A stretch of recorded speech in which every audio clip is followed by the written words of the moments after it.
afternoon, everyone. Good to see you here today. Good morning, Gabe. We'll begin today with a few scheduling announcements. Later this afternoon, President Trump will welcome the Los Angeles Dodgers back to the White House to celebrate their second consecutive World Series championship. Tomorrow night, the president will attend the White House Correspondents Association Dinner Round 2, celebrating free speech and the First Amendment alongside all of you, members of the media. The president looks forward to finishing what he started before a despicable assassination attempt derailed the original event back in April, as we all know. And I encourage everyone watching tomorrow night to tune in for what promises to be a very entertaining and memorable evening. Looking ahead to next week, on Monday, President Trump will travel to Michigan to deliver remarks on the economy. On Tuesday afternoon, the president will deliver a tribute honoring the life and legacy of his dear friend, Senator Lindsey Graham, at the National Cathedral. And next Friday, the president will host the 13th cabinet meeting of this term at Camp David, which will be a lot of fun and something different for the cabinet to experience together. Turning now to the economy. A little more than a year after President Trump signed the Working Families Tax Cuts into law, this historic legislation continues to deliver on its promise, unleashing a genuine boom for American workers, families, and small businesses. The numbers speak for themselves. This was the biggest tax refund season in American history, with the average refund exceeding $3,400, an 11% increase over the last year. American families and workers claimed $82 billion in direct tax relief, and 97% of filers received a tax cut. More than 29 million workers claimed no tax on overtime. More than 35 million seniors claimed no tax on Social Security. And nearly 8 million workers claimed no tax on tips. Thanks to the other pro-growth provisions in the Working Families Tax Cuts, like making the 20% small business tax deduction permanent and delivering 100% expensing for new factories, equipment, and research, the Trump administration is setting up American manufacturers and workers to thrive like never before. Just this week, the National Association of Manufacturers, which is the largest manufacturing association in the country, released a detailed report showing exactly how these tax cuts are driving investment, job creation, innovation, and long-term growth in all 50 states. In fact, I'd like to take a moment to highlight just a few of the real American businesses that this law is helping. Pivot Manufacturing in Arizona made the largest equipment purchase in company history after the Trump tax cuts gave them the long-term certainty to invest with confidence. Winton Machine Company in Georgia is on pace for the best year in its history. Ketchy Inc. in North Carolina was able to purchase new machinery and expand its workforce by 25%. And Juergens in Ohio expanded its brand new facility to increase production, and they're also paying their workers even more thanks to the no tax on overtime provision. These are not just great statistics, these are American businesses with the confidence to grow, hire, and invest right here at home rather than offshoring their jobs. And a business opening or expanding in this country means more opportunity and higher wages for American workers. It means a chance for the American dream for young families, and it means restoring the belief that we can make and build things right here at home. This is what President Trump promised, and it's exactly what he is delivering with the help of Republicans in Congress. Democrats throw around the word affordability a lot. But when they had the chance to vote for the largest middle-class tax cuts in history, they refused. If Democrats got their way, it would have meant the largest tax increase in history, $4 trillion. 90% of Americans would have seen their taxes go up, and it would have been a complete disaster for our economy. That's the Democrat solution to, quote, affordability. It is raising your taxes. So I hope the press will cover more of the massive success stories resulting from the Working Families Tax Cuts and point out that every single Democrat on Capitol Hill voted against every single common sense provision that put more money back into the pockets of the American people. Finally, on the energy front, after this briefing, President Trump will participate in a historic ratepayer protection pledge event at the EPA headquarters down the street. The president will expand the ratepayer protection pledge to governors, state legislatures, developers, and power providers to ensure that everyone involved in building and powering data centers pays their own way, instead of passing those costs on to hardworking families. The president will be joined by Energy Secretary Chris Wright, EPA Administrator Lee Zeldin, and several governors who have already signed on to this pledge. And it has already proven to be remarkably successful. Nearly 200 additional stakeholders have signed on since it was first announced, including utilities, data center developers, public power authorities, co-ops, and state governors. As a result, the pledge now covers 80% of all the power delivered to American homes and businesses. President Trump's bold leadership is turning data centers from a source of concern into engines of growth and opportunity for communities across this country, all while cementing America's dominance over China in the global AI race. The president is ensuring the American people are never left footing the bill so private companies can benefit. Instead, President Trump is leveraging the data center boom to deliver real, tangible benefits for working families and small businesses. So we have a busy day here, rest assured. I'll take some questions. And here in our new media seat, we have Cam from Town Hall. Cam, thank you for being here. Why don't you kick us off today? Thank you. Two quick questions. One on Congress. First off, Speaker Mike Johnson passed a continuing resolution earlier this week. John Thune said he wants to work with Democrats to find a way to fund the government. What is the White House's stance on the best way to keep the government funded? Well, the White House's stance is that the government needs to be funded. This president and Republicans on Capitol Hill from both chambers, as you just mentioned, the House and the Senate Republicans want to keep the government open. We want to work together to find ways to do that, and the White House will continue to have discussions with Senate leadership on the best path forward. I don't want to get ahead of those conversations, but the most important thing for the American people to know is that this president and this White House wants the government to remain open, unlike the Democrats in this town who have been acting as obstructionists. We've seen time and time again, they have chosen to block this administration, to block Republicans in Congress from keeping our government open, which does not help anyone, and it especially hurts the American people who depend on our government remaining open so they can access the critical services that our government provides to so many Americans across the country. So these conversations are continuing, but I think I just made the president's position quite clear. Thank you. And then on the Saudi Arabian nuclear deal, what steps is the U.S. taking to get Saudi Arabia to sign the Abraham Accords? Sure. Well, the president himself has spoken on this many times. His Truth Social post this morning, and I will read it for those at home who missed it. The civil nuclear deal, there will be no enrichment of material, an important point being made between the Department of Energy and Saudi Arabia, which pertains only to non-military use. Will be approved, but is totally subject to Saudi Arabia joining the very respected and successful Abraham Accords. The United States is not opposed to civil nuclear facilities, as we all know.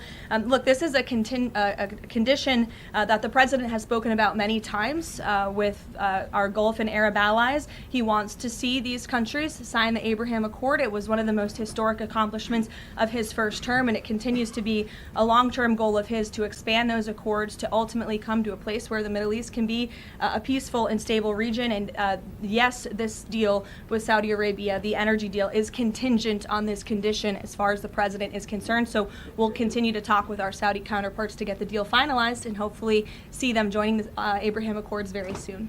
Thank you. Gabe. Karoline, thank you. With regards to the Saudi nuclear deal, why was that condition not mentioned yesterday when the Energy Secretary announced it? Well, look, the president is always the final deal maker, as you know, and this is something that he has mentioned on numerous occasions going back. I can provide you with those statements, and he has said if they don't join the Abraham Accords, the deal is off. So we'll continue to have those conversations with our Saudi counterparts moving forward. So the deal is dead if Saudi Arabia doesn't join. And have you any No. indication that Saudi Arabia is even considering this? Again, the president has spoken directly with the Saudis about this in numerous conversations in the past, and the administration will continue to engage in those conversations. Will Saudi Alexandra. Arabia be exempt from international inspections as part of this deal if it moves forward? I don't want to comment on the specifics of the deal, as we're still, again, as I just said, talking especially about this very important condition that the president raised this morning. Alexandra. So good to see you now that you're back. You too. So Treasury Secretary Bessent voiced concern this week on China potentially distilling or stealing AI technology from the United States, kind of manipulating it as their own. Anthropic said that the largest distilling attack happened last month. Do you think this will come up when the president meets with President Xi in September? Well, I have had the honor of being part of some of the meetings and discussions between President Trump and President Xi, and I can tell you there is always a wide range of topics that come up. I would imagine this would be something, it's of high importance to the president and of this administration to obviously ensure that America remains dominant in the AI race, and we're obviously tracking the particular situation that you mentioned. I have one more if you don't Sure. mind. This week we've seen some major players in Democrat politics voicing or alerting really on how much influence socialism, communism has had now on kind of mainstream Democrat politics. Is there any chance that the president would be interested or is considering working with left of center Democrats to push back on this?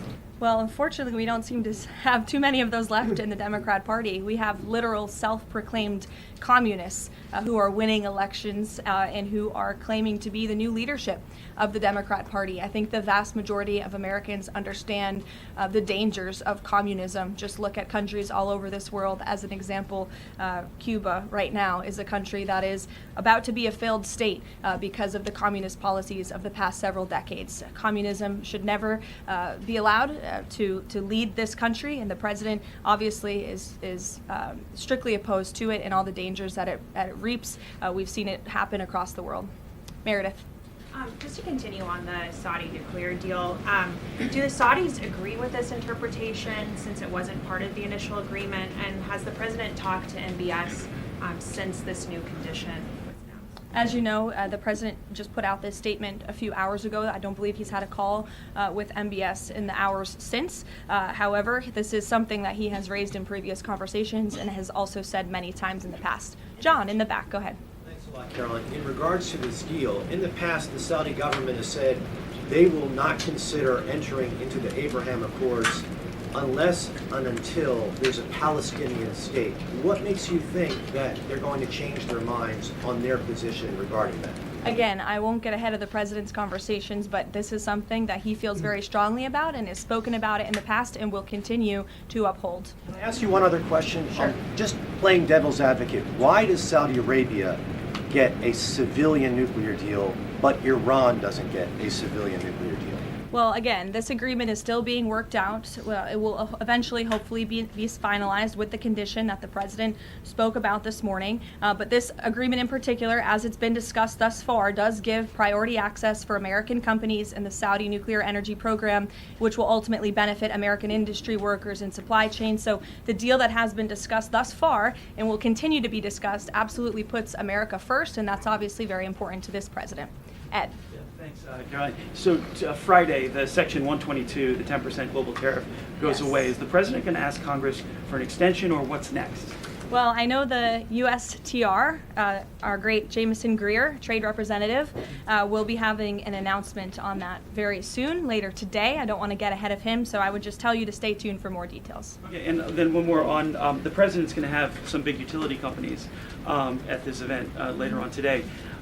We're now a year and a half, so to speak, into his pro-energy policies. Is he going to pressure those executives to lower energy prices, not just maintain the prices? Well, look, as I mentioned earlier, the Ratepayer Protection Pledge, that is a novel idea drawn up by this president, his team, to ensure that data centers in communities, where those communities want data centers, that these big CEOs and energy companies are picking up the tab for the energy costs in these communities, so the American taxpayer not being fronted with those bills. And the pledge today is being expanded to acknowledge all elements involved in building and operating data center, the governors who appoint the state regulators, who set the power prices, the utilities and the co-ops that sell the power, and in addition to the tech companies that have already signed the pledge. So you'll continue to hear more about that from the president in a few hours at 2:30 when he goes over to the EPA. Sophia. Have you spoken to the president about what he wants to do about Chinese AI models if they are found to have stolen American IP? Does he want to sanction them? Or what actions can be taken without undermining broader U.S.-China trade talks or cutting off American startups that are increasingly reliant on them? Sure. Well, I won't get ahead of the president on any potential actions, but obviously these conversations are taking place, and again, they're of the utmost importance, not just for our national security, but to ensure America remains dominant in this space. Stephen. Thank you, Caroline. Two questions. Has President Trump spoken with FIFA President Gianni Infantino about his interest in nominating him for UN Secretary General, and can you explain his interest there? And secondly, just a minor point of clarification on the Saudi nuclear deal. Did Prime Minister Netanyahu request this provision? Not to my knowledge, no. Again, as I told you, this was an idea the president has long had. It was the president and his team in the first term that began and signed the Abraham Accords with several countries in the region, between those countries and Israel. And the president obviously wants to expand on that historic accomplishment from his first term. To your first question about Gianni Infantino, I don't know if he and the president have discussed that. I haven't been present for all their conversations. I know they speak quite frequently, and the president has a lot of respect for Gianni and what he has done with FIFA. As we all just saw, the World Cup was a tremendous success here at home. It not only was hugely beneficial to our businesses and our local economies across the country, but I think it showed that America is the greatest country on earth, and the president is grateful to Gianni for all of the efforts that he had to make that dream a reality here in the United States. Danny. Thanks, Caroline. Is President Trump or the administration, do they have any plans to intervene in the extradition process for the Tate brothers? No. We've already answered that question. Elizabeth. Thank you, Caroline. Secretary Mullin said that election officials that knowingly allowed non-citizens to vote could be prosecuted and fined. Is this option being considered in New Jersey after the governor revealed that thousands of non-citizens were registered to vote there? Well, for any prosecutions, obviously, I would always defer you to the Department of Justice. But what I will say on New Jersey and this governor, the fact that she just all of a sudden decided to put out a press release saying President Trump and Republicans have been right about non-citizens on our voting rolls is not a coincidence. I think this governor is saying this because she realizes this administration is serious about getting to the bottom of illegal aliens voting and being on our voter rolls in our country. The Secretary of Homeland Security, as you know, sent a letter to several states, including New Jersey, requesting that non-citizens that are on their voter rolls need to be reported to DHS and need to be removed from those voter rolls. So that's why all of a sudden she is speaking truth about the fact that this does take place in states across the country. It is completely unacceptable to have non-citizens on American voter rolls voting in U.S. elections. And she says it's 6,600. We suspect it's a heck of a lot more, not just in New Jersey, but in states across the country. The president is hell-bent on getting to the bottom of this, and it's also why we need to pass the Save America Act to ensure that only U.S. citizens are voting in U.S. elections. And I understand the House had a great accomplishment yesterday with passing the budget resolution, which has as much of the Save America Act as possible, and we encourage the Senate to move forward with passing that resolution into law so the president can sign it into law by the August recess. It's of the utmost importance to this president, but also to the American people who support this bill overwhelmingly. Mary in the back. Thank you, Caroline. Two questions. One on Sophia Cunningham and then on self-driving cars. Sure. Sophia Cunningham in the WNBA has been attacked as a MAGA Barbie for saying it's common sense for men to not be in women's sports and locker rooms. Is the president following this story, and has he reached out to her? I don't believe he has reached out to her. I know he is following the story. As you know, this is something the president feels strongly about as well, and the American people do too, that men should not be playing in women's sports. It's completely ludicrous that anyone could support that.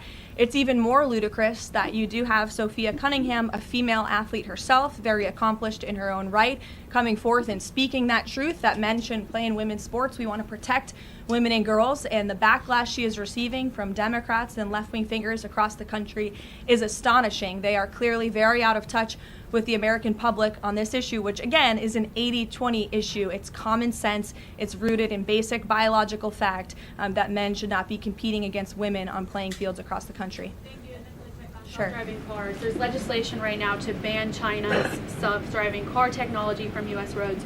Does the White House have a position on this? And broadly, how does the president feel about self-driving cars himself?